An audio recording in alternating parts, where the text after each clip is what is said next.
नमस्कार, बहुत स्वागत है आप सभी का न्यूज़ 18 पर। मैं हूं आपके साथ शीनम शर्मा और आज हमारा डिस्कशन का टॉपिक बहुत ही ज़्यादा इम्पॉर्टेंट है। हाल ही में आपने देखा देश में कैंसर को लेकर बहस छिड़ी हुई है। पूर्व क्रिकेटर नवजोत सिंह सिद्धू की ओर से ये दावा किया गया कि उन्होंने डाइट प्लान में चेंज करके अपनी पत्नी को 4th स्टेज कैंसर से वापस नॉर्मल लाइफस्टाइल में ले आया है। इसी पर चर्चा भी करेंगे और साथ ही आपको बहुत सारी कैंसर से जुड़ी अहम जानकारियां मिलने वाली हैं। आज हमारे साथ मौजूद है इस वक्त डॉक्टर अंशुमन जी। बहुत स्वागत है न्यूज़ 18 पर आपका। तो देखिए, चर्चा करना इस पर इसलिए भी ज़रूरी है।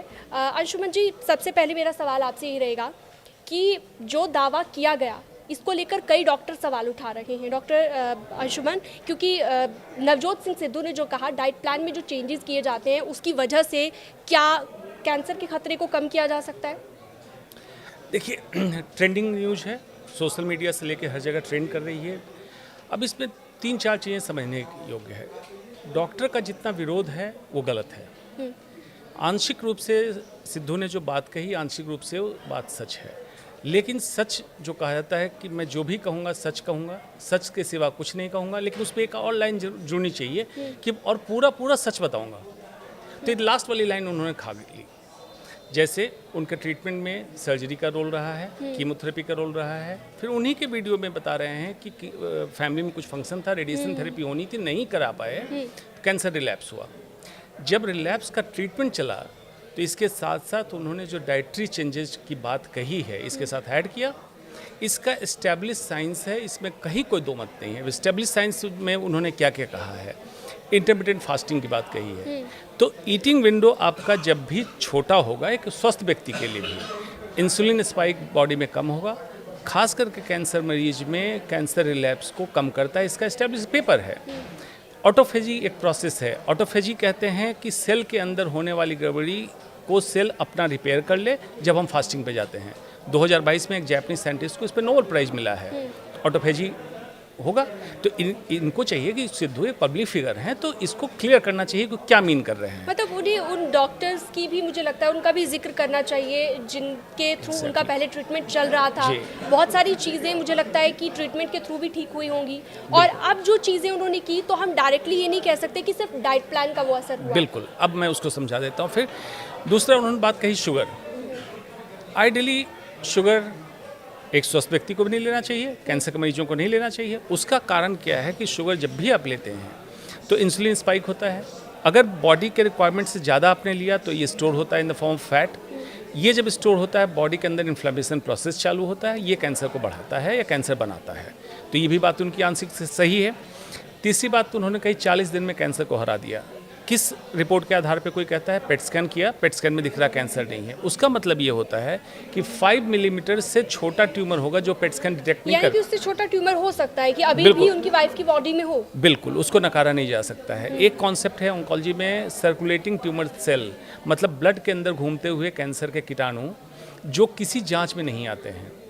तो इसके लिए क्या तरीका हो? इसके लिए होता है कि हम 2 साल तक ऐसे मरीज को फॉलोअप करें और 2 साल बाद भी इसमें रिपोर्ट में आए कि कैंसर नहीं है तो हम मानते हैं कैंसर फ्री। ये सिस्टम है। तो सैंपल साइज जो किसी भी वैज्ञानिक रिसर्च का पार्ट होता है कि कितने लोगों में आपने किया, कितने लंबे समय तक फॉलोअप किया, इसकी आवश्यकता है। तो आंशिक रूप से सही है, लेकिन आंशिक रूप से गलत इसलिए है कि उन्होंने ऐसा किया कि वीडियो से ये समझ में आ रहा है कि सिर्फ डाइटरी चेंजेस करके कैंसर को ठीक कर दिया है, जो कि सही नहीं है। और न्यूज़ 18 अच्छा कर रहा है कि इससे दर्शकों को क्लैरिटी आएगी कि सच क्या है। क्योंकि देखिए बहुत सारे लोगों के मन में ये भी सवाल होगा कि अगर उन्होंने ऐसा किया तो क्यों ना हम भी डाइट में चेंजेस करें, क्योंकि हमने देखा है डॉक्टर साहब कि पिछले कुछ वक्त में मामले बहुत ज़्यादा बढ़ गए हैं और कैंसर के जो पेशेंट्स हैं क्या वो भी अगर इस तरह के डाइट प्लान को फॉलो करने लग जाएँ और वो भी ये उम्मीद जताएँ कि हम भी ठीक हो जाएंगे। मैं हर समय होलिस्टिक केयर में बिलीव करता हूँ। कैंसर सर्जन होने के बाद भी मरीज को डाइटरी चेंजेस क्या क्या करने हैं। क्यों मैं ऐसा कह रहा हूँ कि cancer is not a disease. Cancer बीमारी नहीं है, कैंसर इज ए मैनिफेस्टेशन। बीमारी सेल के अंदर कहीं और है और वो बीमारी इज़ नॉट ड्रगेबल, मतलब उसकी दवा नहीं है, इज़ फूडेबल।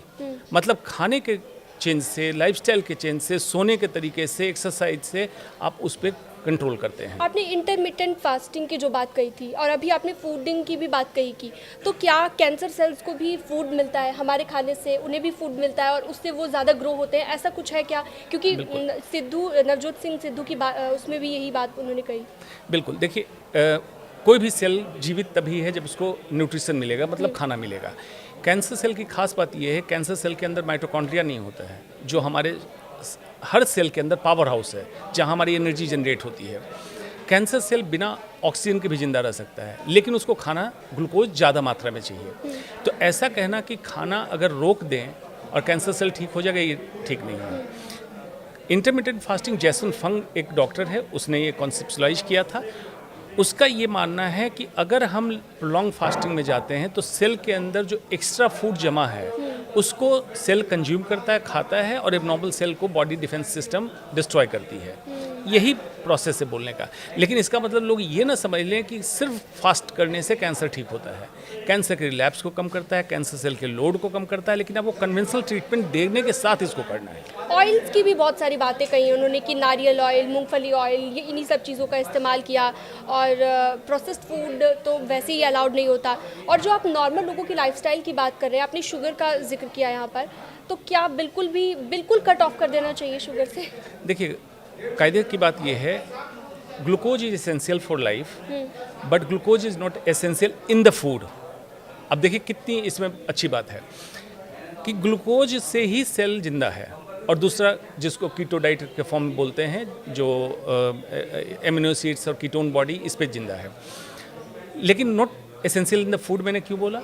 आप जब भी ग्लूकोज एज इट इज़ लेते हैं, इंसुलिन स्पाइक होता है, इंसुलिन जो हार्मोन है वो बढ़ता है, और बॉडी के अंदर नियोग्लूकोजेनेसिस एक प्रोसेस है। जब हम फैट, प्रोटीन कुछ भी खाते हैं, लिवर में जाके उसको कन्वर्जन ग्लूकोज में कर देता है। लेकिन एक्स्ट्रा ग्लूकोज आप लिए रहेंगे तो उसका कन्वर्जन नहीं होगा, फैट फॉर्म में डिपॉजिट होगा, प्रोटीन भी एक्स्ट्रा डिपॉजिट हो जाएगा। ये आपके स्वास्थ्य के लिए हानिकारक है। आज के ज़माने में खाने की कमी से लोग नहीं मर रहे हैं, खाना एक्स्ट्रा खा के मर रहे हैं। जब हंटेरियन सोसाइटी हमारी थी तो 4-4 दिन शिकार के लिए निकलते थे, शिकार नहीं मिलता था, घूमते रहते थे। जब शिकार मिलता था फिस्टिंग होती थी। आज हर दिन आपकी पार्टी होती है, तो extra calorie, extra protein, extra fat, extra sugar कहाँ जा रहा है? दूसरी बात, शुगर इज एडिक्टिव। जैसे शराब है, तो बच्चों के लिए अगर कहो तो बच्चों का शराब शुगर है। जैसे बच्चे एनर्जी ड्रिंक, मीठी चीज़ें पीते हैं, शुगर एडिक्शन कराता है, शुगर फैटी लीवर कराता है, शुगर कैंसर सेल प्रमोट करता है, और शुगर से डायबिटीज़ की प्रॉब्लम होती है। तो ये इक्विवेलेंट टू अल्कोहल हो गया। देखिए, फिर भी थोड़ा सा, क्योंकि लोगों के मन में होता है कि शुगर की क्रेविंग भी इतनी ज़्यादा होती है कि थोड़ा सा तो आपको शुगर लेना ही है, तो उसके लिए क्या करें? क्योंकि मोटापा तो बढ़ ही रहा है आजकल, ओबेसिटी की जैसे आप बात कर रहे थे, तो उस वक्त क्या करें जब थोड़ा सा कुछ खाने का मन हो मीठा? अगर खाना है तो केमिकली प्रोसेस्ड शुगर ना खाएं। गुड़ जैसी चीज़, जैगरी जिसको बोलते हैं, ले सकते हैं, but at the end of your meal खाना खाएं, उसके बाद लें। खाने का भी तरीका आपको तय करना है। जैसे खाने में फाइबर पहले खाएं, साग सब्जी पहले खा लें। एक ही प्लेट में आपने रखा, पहले सब्जी थोड़ी खाएं, ताकि गट को फाइबर मिल जाए, गट की कोटिंग हो जाए, गट माइक्रोबैक्टीरिया को खाना मिले, और इसके बाद जो चीज़ें आप लें उसका एब्जॉर्प्शन स्लो हो। उसके बाद प्रोटीन और फैट लें। नॉन वेजिटेरियन है, वेज प्रोटीन। गेहूं इज नॉट नेसेसरी। हाँ, अब मैं आ रहा हूँ। और थर्ड में आप कार्ब लें। कार्ब में आपका गेहूँ, चावल, बाजरा, रागी। लगभग 40% लोग ग्लूटेन इंटॉलरेंट हो चुके हैं, क्योंकि जेनेटिकली मॉडिफाइड जीएमओ व्हीट है। ये क्लासिकल गेहूं नहीं है जो हमारे पूर्वज उगाया करते थे, जीएमओ है। तो अगर आप ग्लूटेन सेंसिटिव हैं, टेस्ट कराएं। टेस्ट नहीं कराना चाहते हैं तो गेहूं छोड़ के देखें फॉर 10 डेज। पल्स रेट अपना मेजर करें। पल्स अगर डाउन होने लगी तो अच्छी बात है, और उसके बाद एक बार चैलेंज देके देखें। अगर गेहूं दोबारा लेने से पेट फूला लगे, गैस की समस्या हो, पल्स रेट बढ़े, चेहरे पे दाने निकल आए, तो मतलब आप ग्लूटेन सेंसिटिव हैं। तो आप गेहूं छोड़ दें। उसके रागी, ज्वार, बाजरा, मिलेट्स वाली चीज़ें लें। राइस ले सकते हैं, लेकिन कार्ब हर्स में लास्ट में। और ये कॉम्प्लेक्स कार्ब की बात कह रहा हूँ।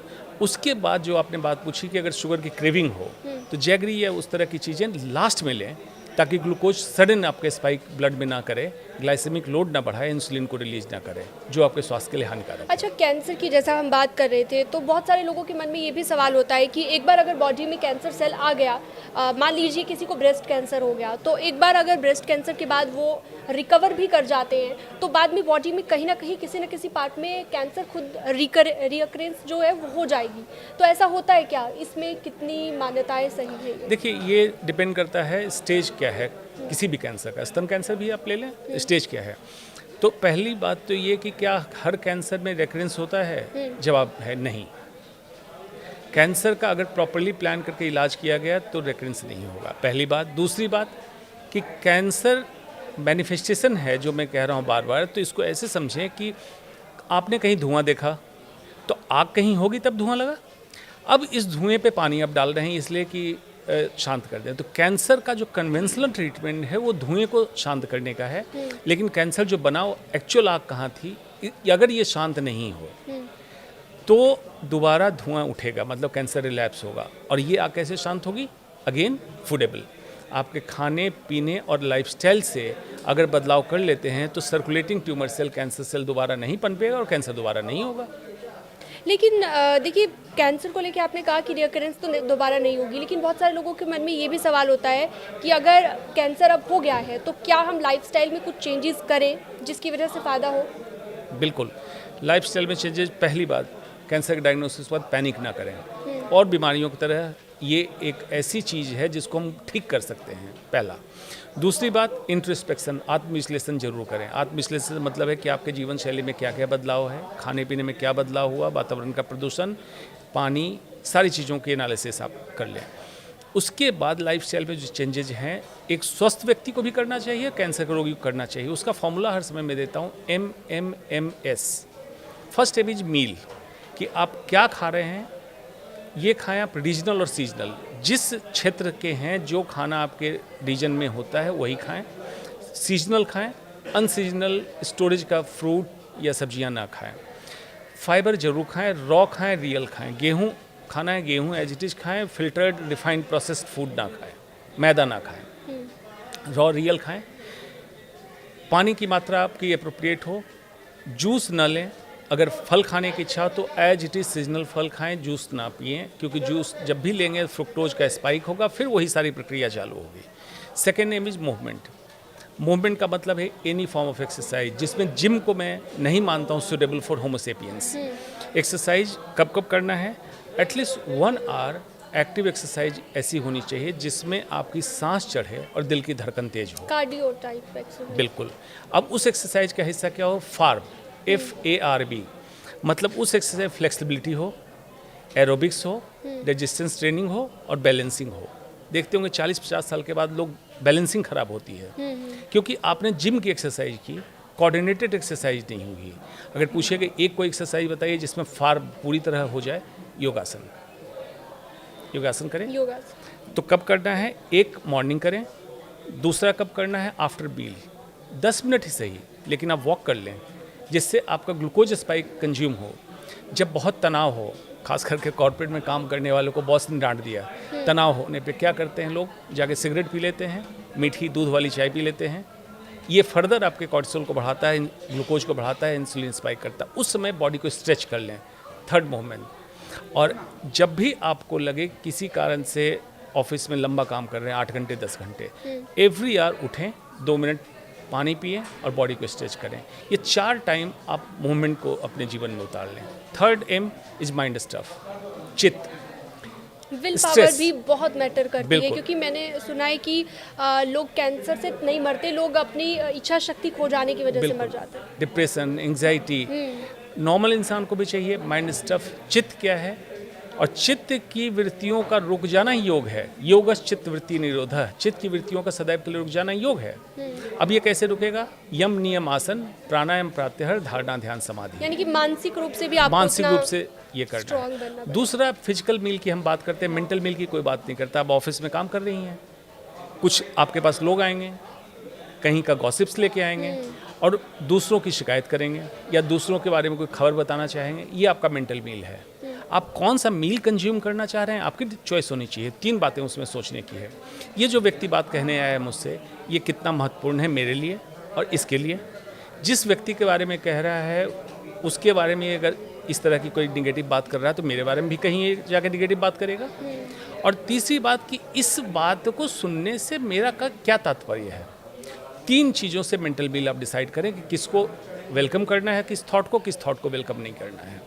डिजिटल ज़माने में सोशल मीडिया मेंटल बिल में बहुत नेगेटिव रोल प्ले कर रहा है कि आपने कुछ भी स्क्रॉल किया, देखा और स्ट्रेस में आ गया, आपको पता भी नहीं है। तो third is mind stuff and fourth is sleep. Quality and quantity, नींद की दोनों ठीक होनी चाहिए। 7 से 8 घंटे की पूरी गाढ़ी नींद हो। सोएं तो जैसे बच्चे सोते हैं, जिसको मुहावरे में कहते हैं घोड़ा बेच के सोना, ऐसे सोएं।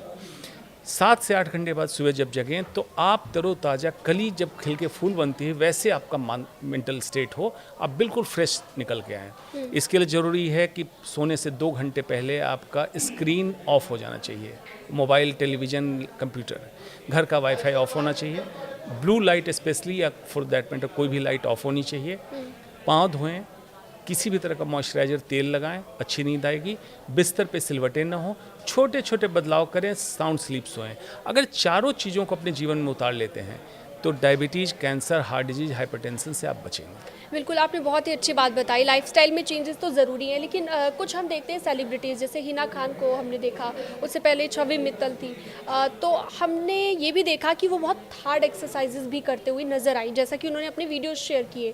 और आप बता रहे हैं जैसा कि योगासन सबसे बेटर है, तो जाहिर सी बात है वो अपने डॉक्टर से कंसल्ट कर रही होंगी उस पर आप क्या कहना चाहेंगे? जी, देखिए, जिनको सेलिब्रिटी कहते हैं वो इंसान ने सेलिब्रिटी बनाया है। बॉडी कैसे प्रोसेस करेगी, डीएनए क्या काम करेगा, उसको कोई फ़र्क नहीं पड़ता है कि आप कौन हैं।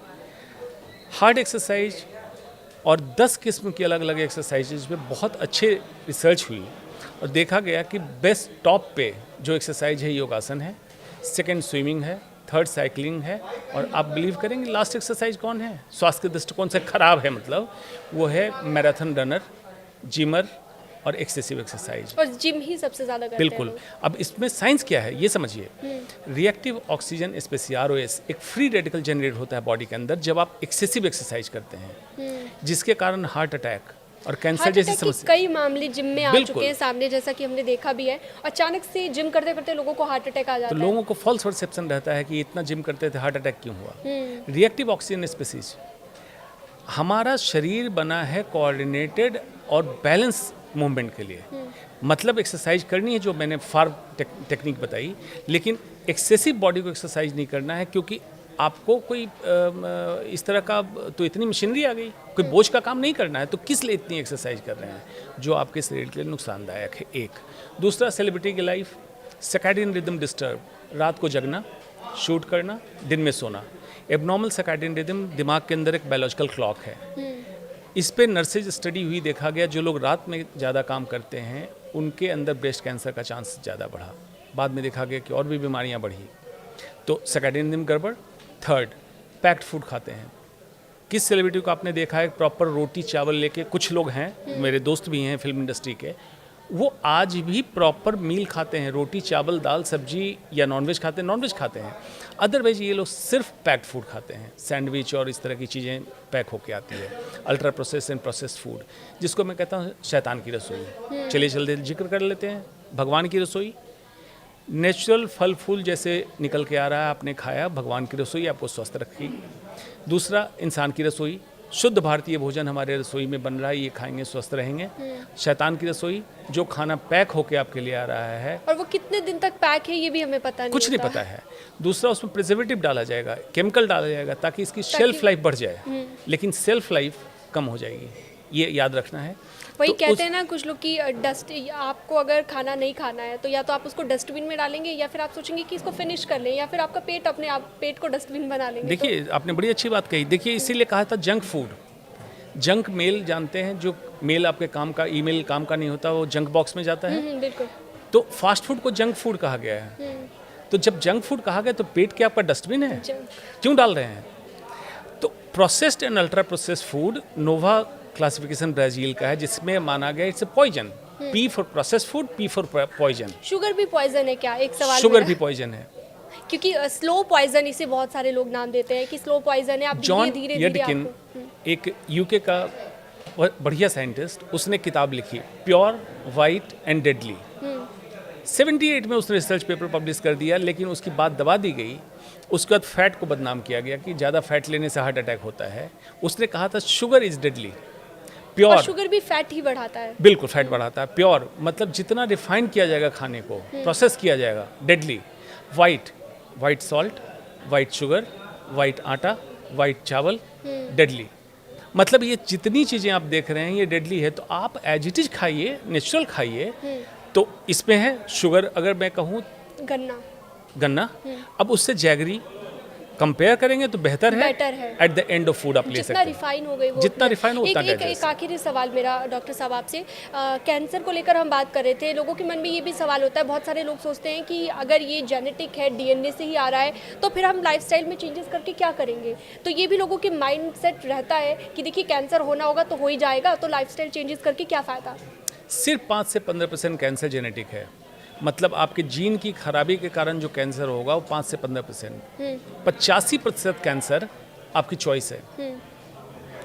चॉइस क्या है? आप जो जीन कैरी कर रहे हैं, जो जिस वातावरण में रह रहे हैं, जो लाइफस्टाइल आपका, ये तीनों का जो समागम होगा वही डिसाइड करेगा आपको कैंसर या अन्य कोई बीमारी हो कि ना हो। ठीक है। इसलिए 85% आपका लाइफस्टाइल ही कंट्रीब्यूट कर रहा है कैंसर होने या नहीं होने पे।